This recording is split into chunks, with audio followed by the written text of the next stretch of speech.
What happens when you throw the butter out the window? What? You see the butterfly. Yep. Hungry Squared,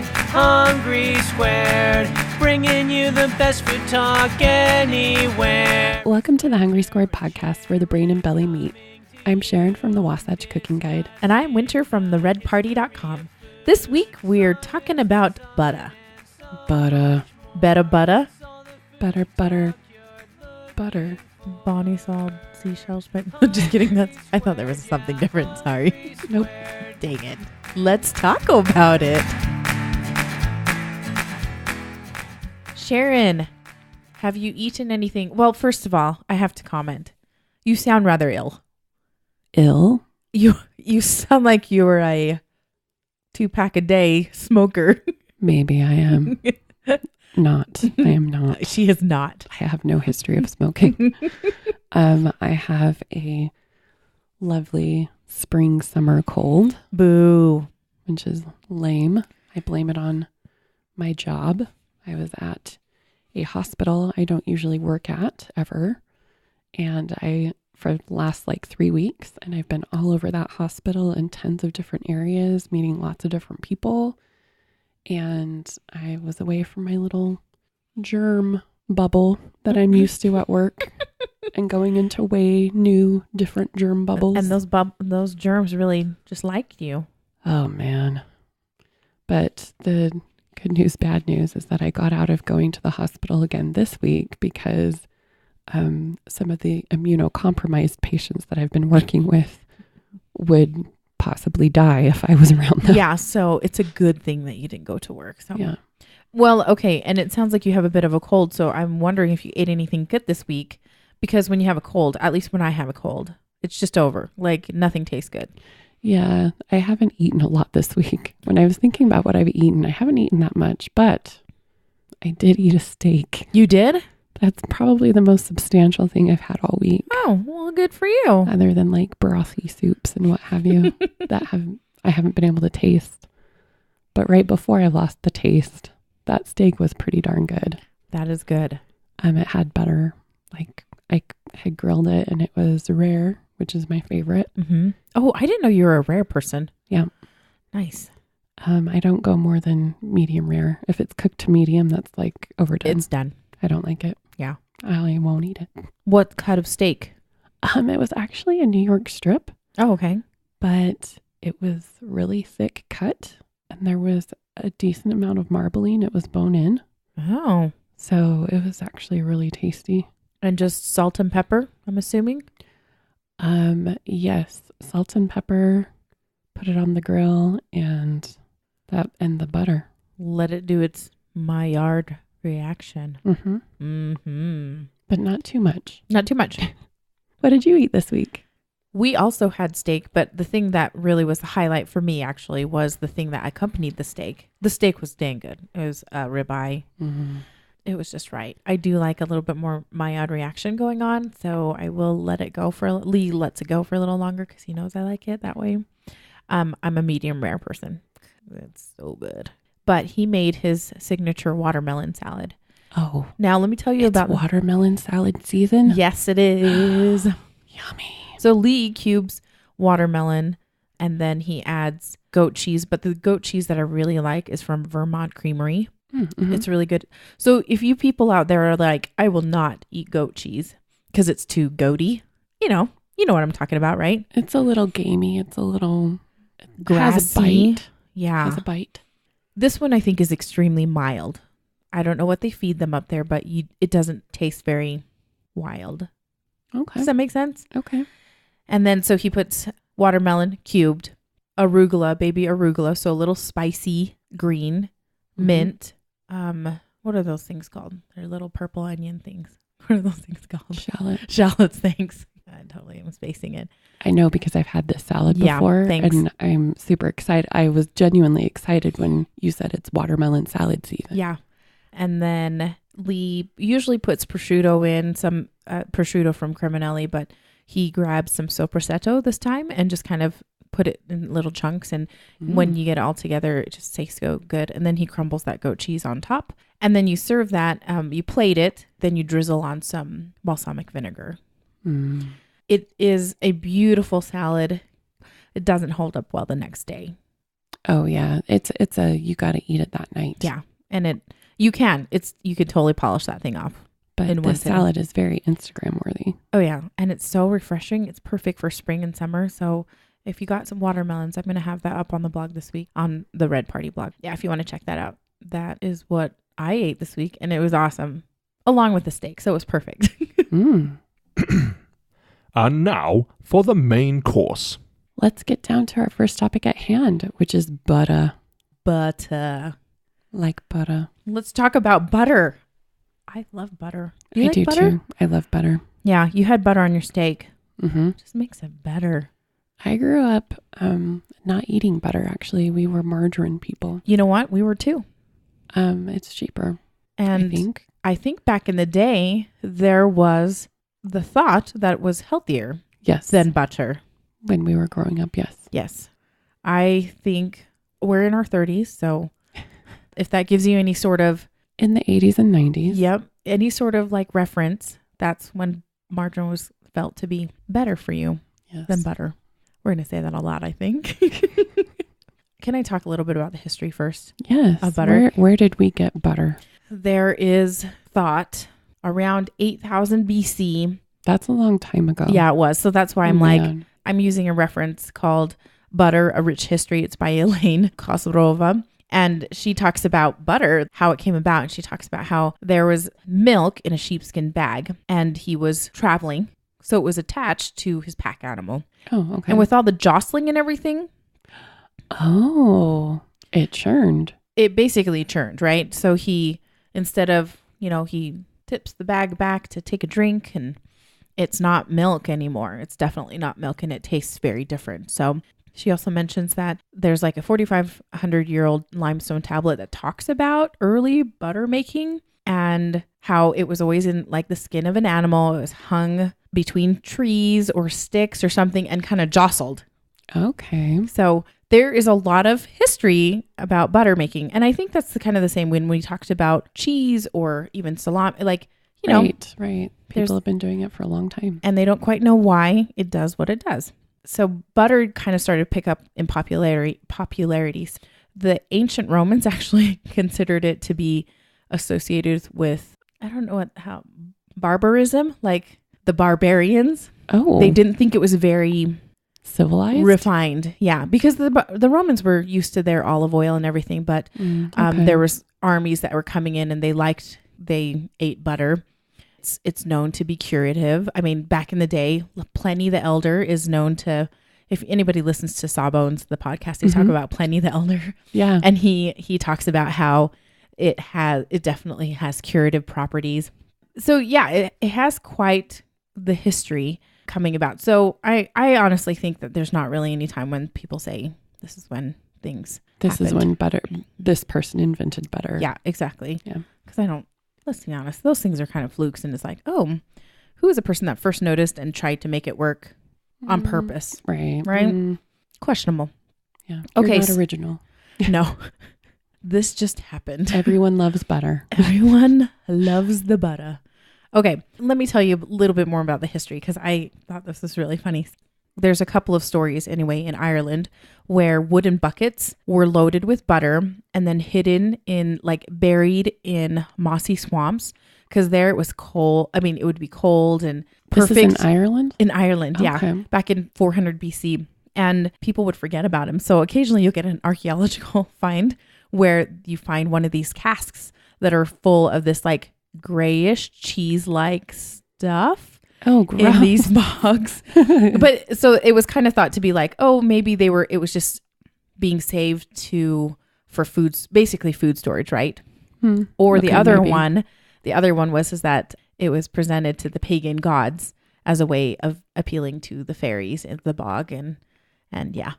Have this tasty butter, druid gods. Yes, exactly. So the other one that I really enjoyed was that there was at Harvard University, they had the Great Butter Rebellion of 1766.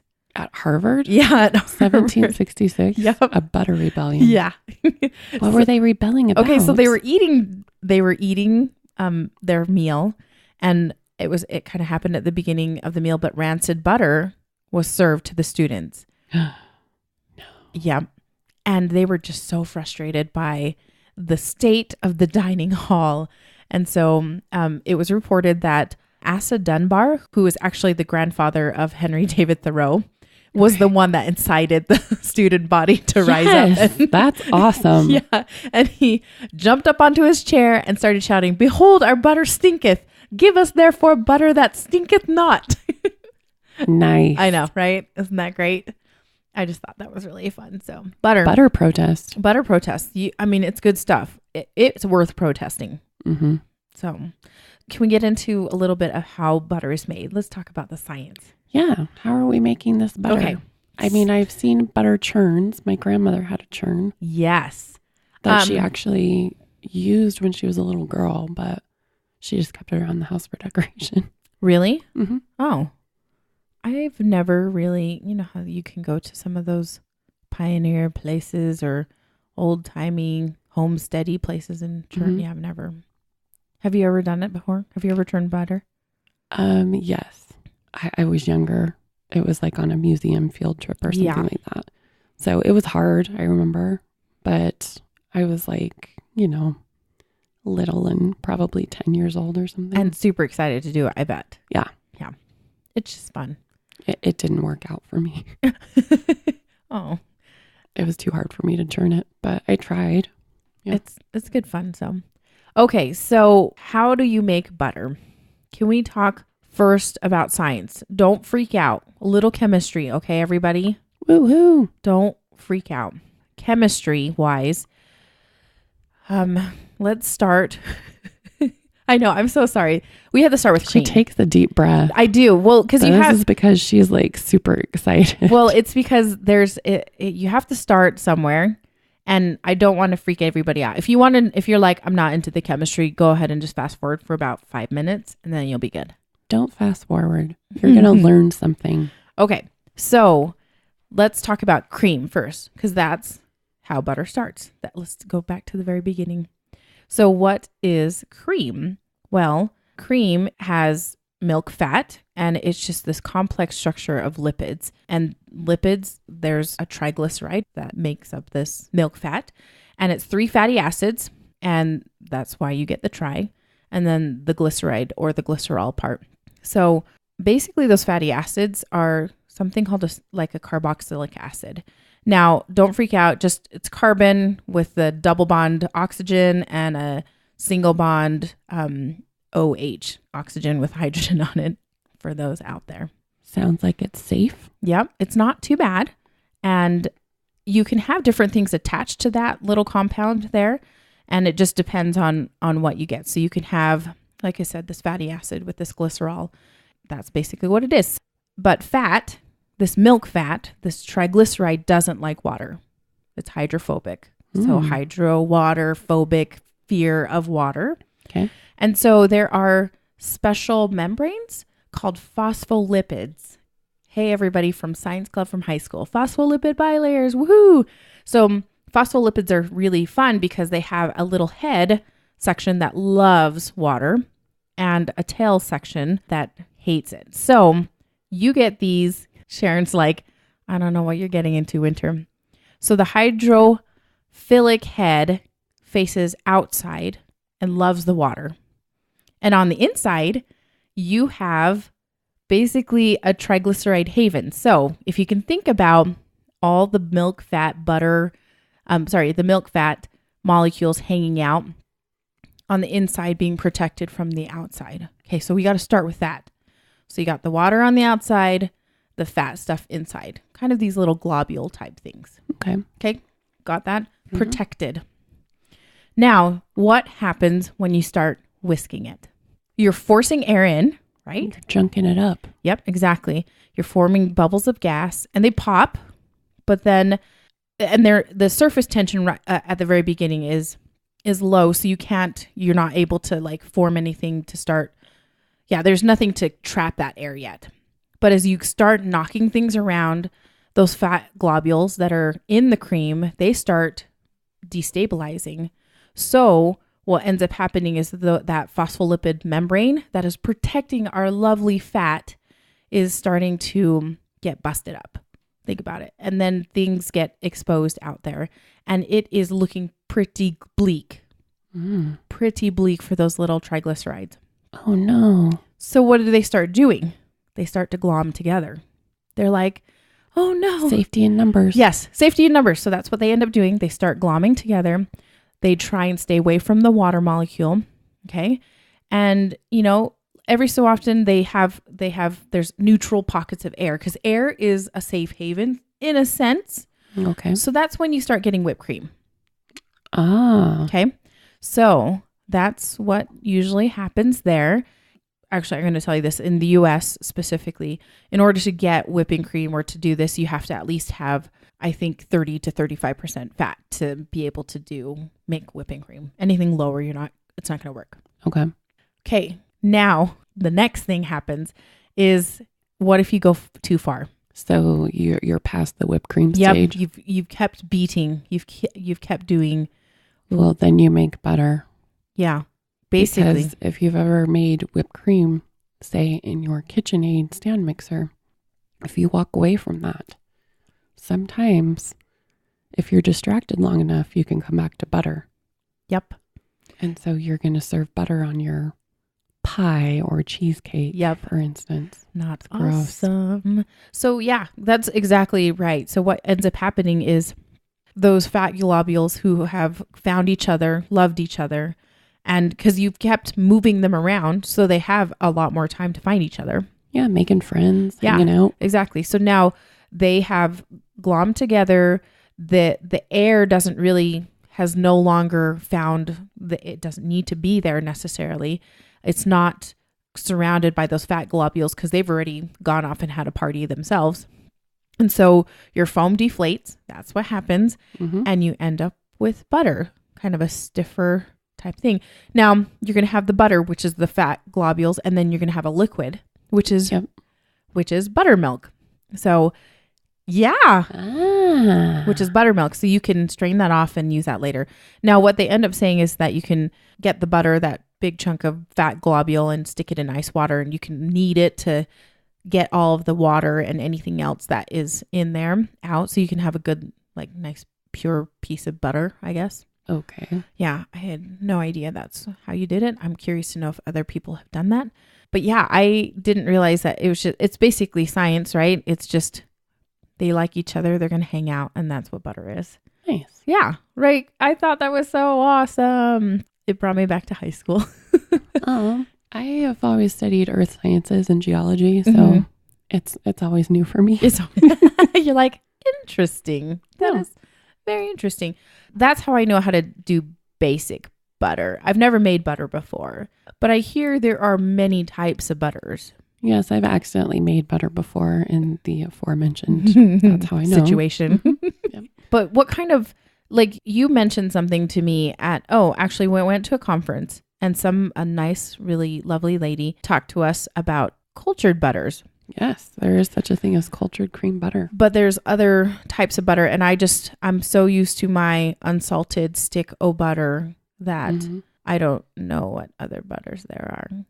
So in the U.S., typically, if you go to your local grocery store, you're going to find either sweet cream butter, which is your typical salted butter, or you're going to find unsalted butter. As we know, unsalted butter is better for baking because you can be more precise in your measurements. Of the salt. Because in the salted butters, they don't disclose how much salt they've used. There's a standard that they use. I've never thought about that, but you're right. It's between 1% to 2% added salt. By weight? Yeah, by weight. And that's the equivalent of 1 to 2 teaspoons per pound. Wow. Yeah, originally salt was added as a preservative, and at 2%, the equivalent of about 12% in water droplets. It makes the salt an effective antimicrobial agent. Okay. So that's why at my house especially, like the salt that you use every day that you would put in a butter dish Mm-hmm. is typically salted butter versus unsalted butter because it'll keep longer Oh, okay. because the salt doesn't go as bad. Like we have a butter dish, like a glass butter dish that we leave out on the counter. A lot of people will say that's disgusting. So it's room temperature. Mm-hmm. But it's spreadable. Yeah. So But it's salted butter. it's salted And butter. likely And it because of usually, the... like, honestly, it doesn't last more than like 10 days out there. Anyways. Yeah. Yeah. Okay. Because everybody in our family loves butter so much. Yeah. So, yeah. So you have your unsalted butter. Something interesting about that is the typical commercially made in the U.S. Unsalted butter has 2 ingredients, and that is cream and natural flavor. And Sharon just did a quote unquote natural flavor. mm-hmm, What is that? Is it totally undisclosed? it is usually, unless not very many companies will disclose what their natural flavor Mhm. is. So if you are an allergy kid like me, who is very soy sensitive, Oh. usually those natural flavors are soy based. Mm. So you need to kind of watch out for that. But if that's not an issue, like it's not an issue for me when I bake. Mm-hmm. It's not the main ingredient. But like I said, I'm only sensitive. I'm not actually allergic. Mm-hmm. But if I eat it, like A lot or I eat Yeah, salted consistent. butter, yeah. I get eczema and some other things. Mm. Have other issues. So that natural flavor, you don't always know what that is. Yeah. So just be aware. Yeah. Some of the more quality butters, though, do not have, in their unsalted butter, do not have that natural flavor. They'll usually use like a lactic acid because I think that natural flavor also acts as somewhat of a preservative. Yeah. So, Well, and the lactic acid also kind of gives it a special tang. mm-hmm, Because isn't, oh, and maybe you'll talk about this. Cultured butter? mm-hmm. Yeah, so let's talk about cultured butter. So it's kind of a standard in Europe. Mm-hmm. So cultured butter is where the raw cream has been slightly soured by the action of lactic acid bacteria, Yeah. and it's slowly separated in the pan before churning. So cultured butter tastes a little bit different. It's got more of a tang to it. The butter is, a lot of people will note that it's noticeably fuller in flavor than Just your uncultured butter. Sweet cream butter. Mm-hmm. Yeah, there is a particular aroma that accompanies this, which also greatly intensifies the basic flavor of the butter itself. Yeah. There's lots of different methods for manufacturing the cultured butter. The most straightforward is to ferment the pasteurized cream with cream culture bacteria. Mm. And So, they do like- that for about 12 to 18 hours at a cool room temperature before they churn it. Gotcha. Because I think I read a little bit of something. They usually put in something called lactococcus. So Mm-hmm. lacto is, they like to, that particular bacteria will eat lactose, which is the milk sugar. Right. Coccus is like sphere. And it converts it to lactic acid, which is kind of that, gives you kind of that little tangy taste Mm-hmm. in your butter. And maybe that fuller flavor Adds to profile. the flavor profile. I don't think I've ever had cultured butter before. I haven't either. I'm going to maybe seek that out at some point in time. Yeah, so there's another thing called European style butter. Okay. And that's an American kind of derivative, Mm-hmm. basically derived here of French butter. It's kind of like an American impression, an American version of French style butter. And it's a cultured butter with a higher fat content, which is 80%. Ooh. France actually specifies a minimum fat content in their butter of 82%.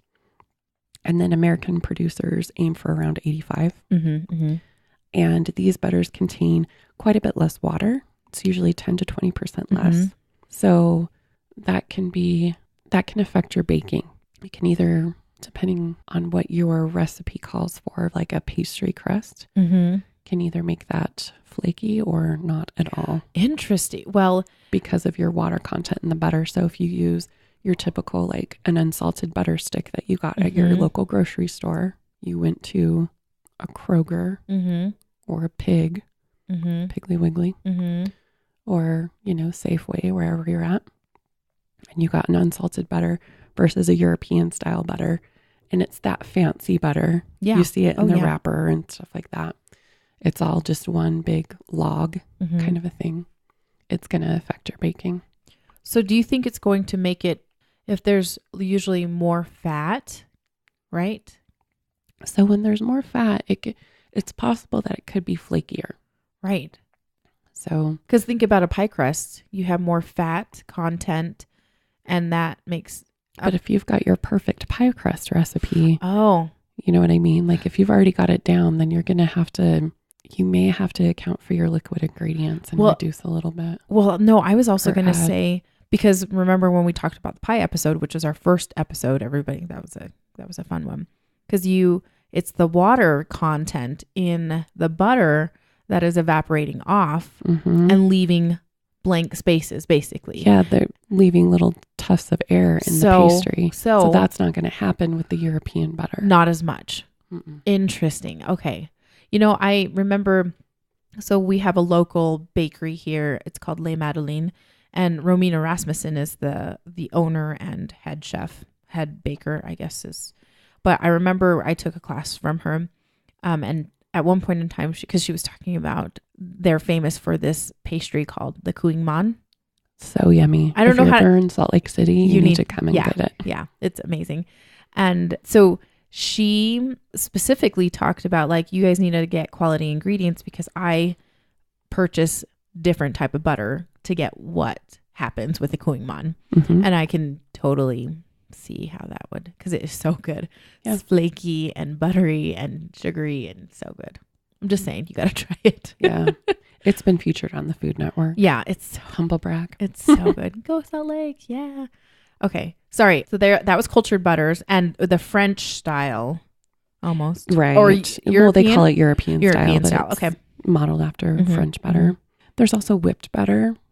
Oh. So you can get, it looks like it's in a margarine tub, but it's actually butter. Right. That's spreadable, Mhm. basically. Because as we know, butter is really hard to spread, especially if it's cold. Yep. So whipped butter actually it's just ordinary sweet butter that's been softened a little bit. And then it's been injected with nitrogen gas Oh, to create some air pockets in there. gotcha. Okay.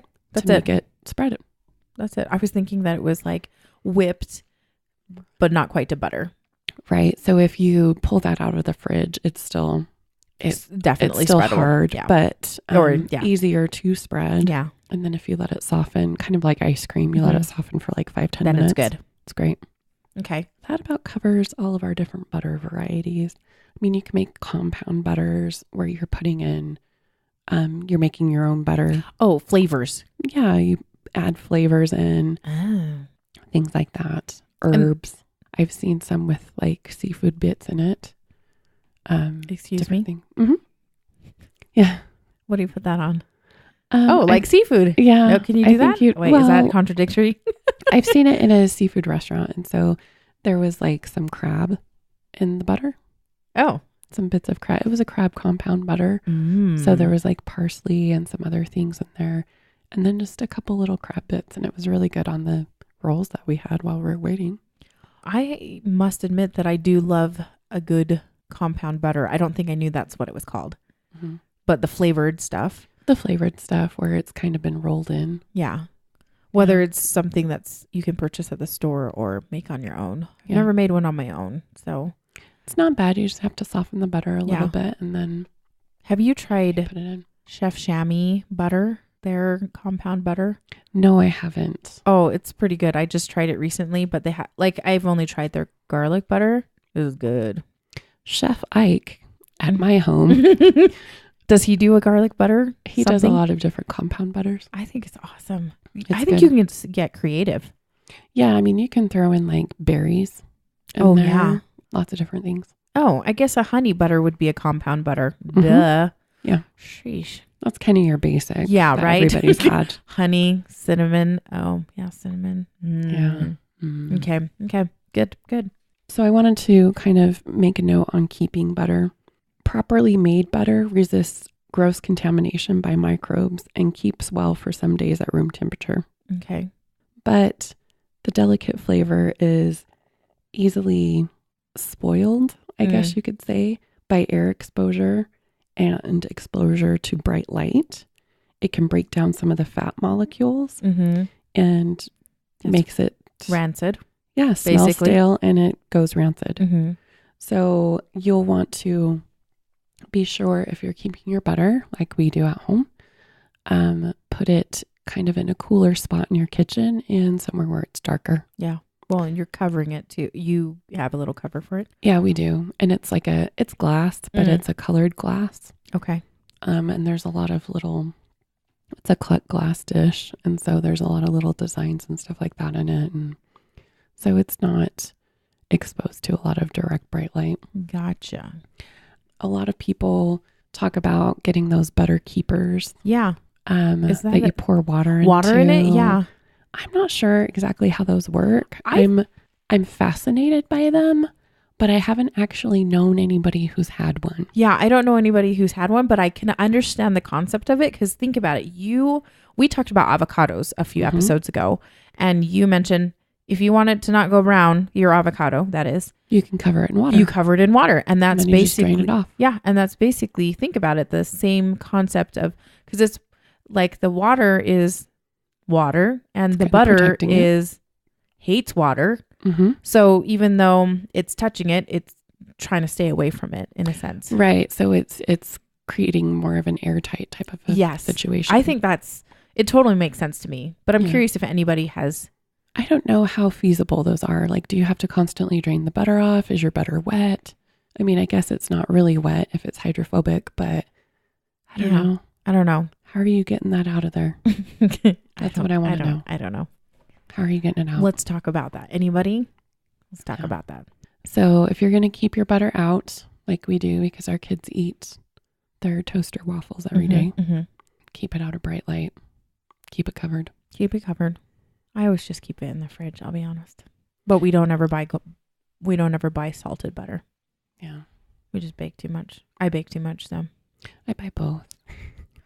I can't keep track. I'll put something in that I'm not supposed to, so I just buy one type. Can we touch on one thing really fast? Yes. Clarified butter versus ghee versus browned butter.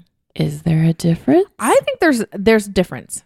There's a difference. Yes, there is a difference. Temperature. Okay. So yeah, and it's like how long you let it go. So clarified butter, let's talk about that. Let's clarify what clarified butter is. Sorry, I'm a dork. I apologize. My bad. Okay, what is clarified butter? It's melted butter. It's melted butter. What temperature does it go to get to where it needs to go? I think I heard that clarified butter is basically till it heats and melts. And the melting point is at, I think you found some information that it was 32 to 35 degrees Celsius or 90 to 95 degrees Fahrenheit. Close to boiling. Mm-hmm. Close to boiling, but not the same boiling point as water. Yeah. So when you have clarified butter, what ends up happening is that the whey proteins kind of create a skin on top. So you heat it and then you let it cool. Mm-hmm. So the top layer, you skim off, and because you don't want that. It's whey proteins.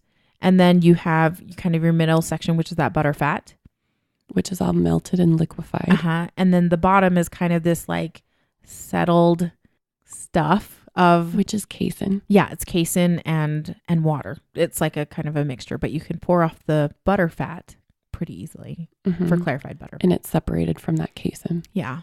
Now, ghee, Ghee, if you don't know what that is it comes from the Sanskrit for bright. Ooh, well, have you seen ghee before? Mm-hmm. It is quite lovely and pretty looking. So, but it's a bright yellow. Yeah, it's a bright, pretty yellow. And the difference, I think, in that one is heat. Like you said, you go a lot hotter.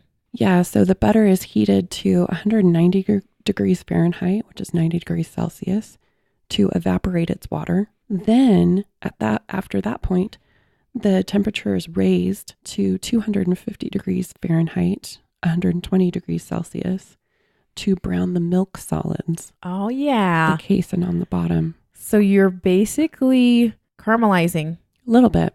If you think about it, right? Yeah. So that's going to flavor the ghee, and it also generates antioxidant compounds that delay the onset of rancidity.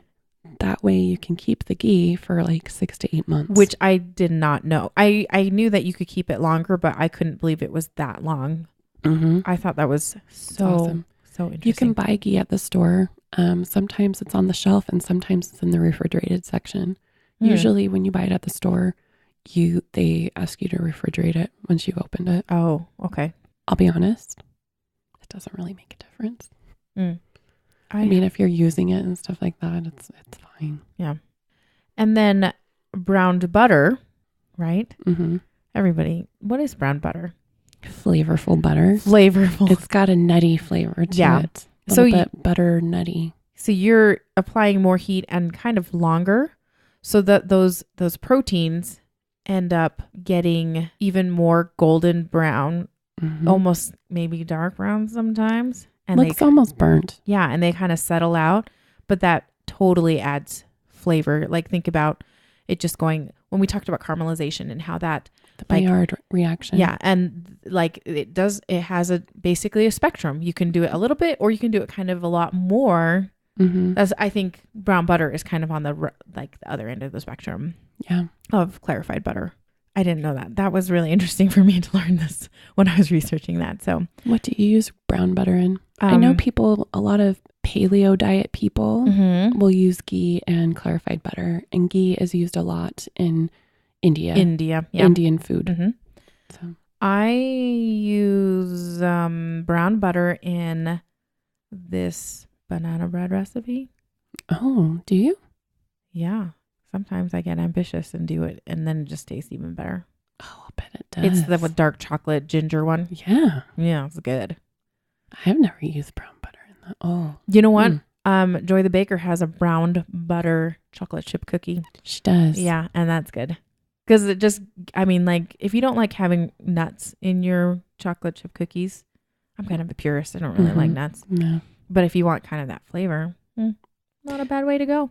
And it's kind of a cheat, because if you didn't leave your butter sticks out so they can soften, and you don't feel like grating it to soften your butter, which pro tip, you can totally do that. Yeah, it works. It works.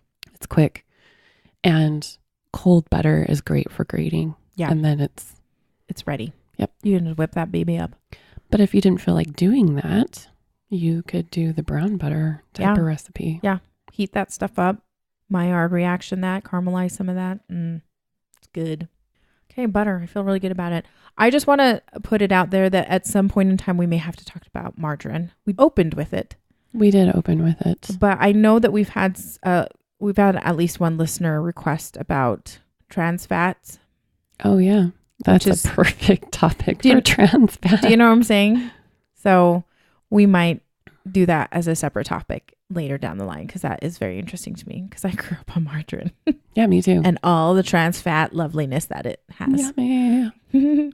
Okay, better butter out. Butter, like butter. Our podcast is brought to you by our awesome and food-loving sponsor, Zip Schedules. So you guys, many of you may know that Lee, he is planning on opening a food truck at some point in time. I know, we're excited. At some point in time, he's going to have employees working for him. And I hear that actually is the toughest part when you're a small business owner and you have to kind of keep track of other people. Like you can do it. You can do stuff on your own for a while, but then after a while, you got to have employees to make sure that you are running your little business the way it needs to be run. And so I think it can be kind of challenging to make sure that people are where they need to be in regards to the schedule, right? I mean, especially in like a hospitality type of a situations. But Zip Schedules is a cool software and app. It makes online employee scheduling a breeze. You can write a schedule really quickly in just minutes, and you can basically send that out to your employees just with kind of a click of a button. It's kind of nice. And Zip Schedules has a mobile app. So instead of using social media to track people down or say like, hey, who wants to work a shift? You've got this handy app so that employees can update their availability. They can switch shifts with each other. They can update their own schedules, all of that through this app. And all of you have access to it. It's awesome. Zip Schedules makes the scheduling part of your employees effortless with this app and the software. You can get your first 30 days for free by visiting zipschedules.com And if you use the promo code HUNGRY in all caps, you'll receive 20% off each month for up to a year when you sign up. Thanks, Zip Schedules, for sponsoring our podcast. Let's have a food fight. Food fight, food fight, food fight, food fight. It's winter. This is the segment where you can email us with your relationship questions relating to food. You can email us at hungrysquared@gmail.com. Disclaimer, we are in no way professional relationship experts, but you should totally listen to us anyway. If you need professional help, please seek it out. Food fight, food fight, food fight. The food fight segment of the show. Here we go. Winter, do you have this week's question? I do. We have a listener mail, and it's interesting. Oh, We've been getting a lot of dating ones. hey, spring fever. I guess so. It's time to Love get is out. in the air. Love is in the air. Okay, well, this is what this person wrote. Hi, Sharon and Winter. I'm a vegan baker back on the dating scene. See? All right. I have a date lined up with a charming woman, and I want to make my signature rum cake for dessert. However, she doesn't like one of the star ingredients, cinnamon. What would you suggest that I replace it with? Oh, Signed, the vegan baker dater. nice. Vegan baker dater. Vegan baker dater. You know, cinnamon is a warm and spicy Mm-hmm. spice. Yes, it is a spice. Its flavor profile is warm and spicy. Mm-hmm. I would suggest maybe a nutmeg, which can also be warm and spicy, especially if you're grating a fresh nutmeg, like on a microplane. Mm-hmm. It kind of goes along with those apple pie type spices. Yeah, apple or pumpkin pie. I think Yes, of those. pumpkin pie type spices. Yeah. So any of those would be good. What about ginger? Ginger is one of those. It's usually, you can find that for sure in a pumpkin pie. I think that would be delightful. And if it's a rum cake, rum and ginger go together. Oh yeah. Well, like the warmth and Mhm. it's got a good little, that would help it get some full flavor, but also some bite. Yeah. And maybe brightness that you may not get with the cinnamon. Right. I wonder why they don't like cinnamon. Yeah, I don't know. Some people, I mean, Ike doesn't like mint. He hates mint. Really? And it makes me laugh because mint is in a lot of things and you don't ever notice until somebody is right next to you saying how much they hate mint. Like he hates the toothpaste we use. We've made a compromise. Yeah. Like, Mhm. so we've found a milder mint flavored toothpaste, but he still doesn't love it. There's just a lot of things. That, yeah, I've never thought of that before. I guess, yeah, I guess We some have to people buy just, special gum, you know, that kind of thing. the I don't know. It's cinnamon just flavored weird. gum, Yeah. not the mint flavored gum. Yeah. So he likes the cinnamon flavor, thankfully. Okay. Yeah, I think I would agree with you. A couple of things that may, if you need a little bit more of a sweeter flavor, maybe you could go with like, I don't know, caraway seeds, Oh. star anise. That had a really kind of a Yes. fruity flavor to it almost, Mhm. or just even anise seeds. I Mhm. don't know. I'm just thinking of other things that could do, that could Also do well. Mm-hmm. Yeah. The kind of those darker spices. Mm-hmm. Don't be limited by cinnamon and don't be afraid. Yeah. Because then you might find your next awesome dessert. Yeah. It might even taste better. Yeah. Okay. Well, good luck with the date and good luck with your dessert. Thanks for joining us today for our show. You can find us at hungrysquared.com on iTunes, Stitcher, and Google Play Music. Hey, everybody. We have a couple of things that we wanted to tell you about. First of all, we have a listener survey. If you go over to hungrysquared.com, we have a link to take a listener survey, and anybody that enters, if you want to enter into our survey contest, you can win a $20 gift card to Amazon. It just helps us know who you are, and it helps us partner with the people that we want to serve you better. So once again, $20 Amazon gift card on the line. Yeah, I know, it's going to be awesome. And then the other thing I was going to mention is that we're going to have t-shirts soon. You guys, these are awesome t-shirts. Check out our Facebook Live that Winter and Lee did modeling our t-shirts. They're so fun. So We get compliments on them all the time. Yeah. They're original designs. You guys are going to love them. yeah. So One says, let's talk about it. And there's a taco on the front. And the other says, I'm nacho friend. And there's a grumpy nacho on the front. It's awesome. He has cheese dripping off of his head. It's really cute. But that one's I feel like that one's going to be sold quicker than the let's talk about it. They're both conversation starters. Yes, they are. So I've worn both t-shirts around town and people have commented like crazy. and stopped you and talked to you about it. Awesome. And have said that they want them. Yeah. So we will have t-shirts on the website soon. So check back there. And we are so excited that you guys join us every single week when we talk and nerd out about food. So thanks, you guys. Thanks for joining us. Okay, love you. Bye. Bye. Hungry squared, yeah, hungry squared.